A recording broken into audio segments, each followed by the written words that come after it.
नेपाली भाषी युवतीमाथि शोषण गर्ने भारतीय कूटनीतिक अधिकारी निना मल्होत्रालाई दोषी ठहर गर्दै अमेरिकी अदालतले झन्डै $1.5 मिलियन अर्थात् झन्डै 12 करोड नेपाली रुपियाँ जरिवानाको फैसला सुनाएको छ। भारतीय कूटनीतिक अधिकारी निनाले नेपाली भाषी युवती शान्ति गुरुङमाथि 3 वर्षसम्म लगातार आर्थिक शोषण गर्नुका साथै मानसिक यातना समेत दिएकी थिइन्। आफूले गरेको शोषणको मूल्य अब निनालाई निकै महँगो पर्ने भएको छ भने शान्ति गुरुङले क्षतिपूर्ति बापत झन्डै 12 करोड नेपाली रुपियाँ पाउने भएकी छिन्। अमेरिकी मजिस्ट्रेट जज फ्र्याङ्क मासले अर्का जज भिक्टर मारियो समक्ष न्युयोर्कको जिल्ला अदालतमा फाइल गरेको 28 पेज लामो फैसला सुनाउँदै बुधबार अदालतले यस्तो फैसला गरेको हो। फ्र्याङ्क मासका अनुसार घरेलु कामदारका रूपमा निना मल्होत्राले 3 वर्षसम्म लगातार शान्ति गुरुङमाथि अमानवीय व्यवहार गरेकाले निनाले शान्तिलाई क्षतिपूर्ति दिनुपर्ने फैसला गरिएको हो। 20 वर्षकी शान्ति गुरुङ निना मल्होत्राबाट प्रताडित भएको अदालतले ठहर गरेको छ।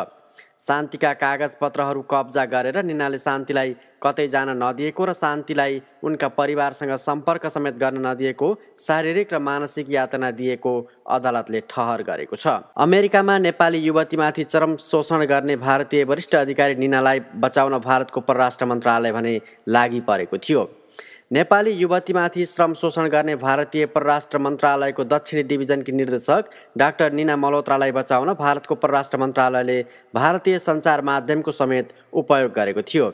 नेपाली मूलकी र नेपाली भाषी शान्ति गुरुङमाथि श्रम शोषण गरेको विषयमा अमेरिकी अदालतमा मुद्दा चलिरहेको अवस्थामा नै भारतीय परराष्ट्र मन्त्रालयले मल्होत्रालाई अमेरिकी सरकारले सफाई दिइसकेको भन्दै भारतीय सञ्चार माध्यम मार्फत प्रचारबाजी गरिरहेको थियो। त्यति मात्र होइन, भारतीय सरकारले मल्होत्रालाई अहिलेसम्म नै पूर्ववत मन्त्रालयको दक्षिणी डिभिजन निर्देशककै जिम्मेवारीमा काम गराइरहेको छ। परराष्ट्र मन्त्रालयले मल्होत्रालाई पूर्ववत काममा लगाउनुका साथै मल्होत्रा दोषी नभएको भन्दै क्लिन चिट समेत दिएको थियो। आफू विरुद्ध अदालतमा मुद्दा चलिरहेदेखि नै मल्होत्राले भने मन्त्रालयमै डाइरेक्टरको पदमा मस्ती गरिरहेकी थिइन्।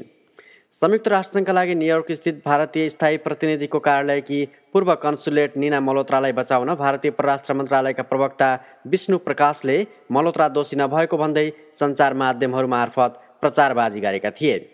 मल्होत्रा भारत फर्कनुभन्दा 1 दिन अगाडि शान्ति गुरुङ बेपत्ता भएको र आफूमाथि श्रम शोषण भएको भन्दै शान्तिले लगाएको आरोपमा कुनै सत्यता नभएको भारतीय परराष्ट्र मन्त्रालयले बताउँदै आएको थियो।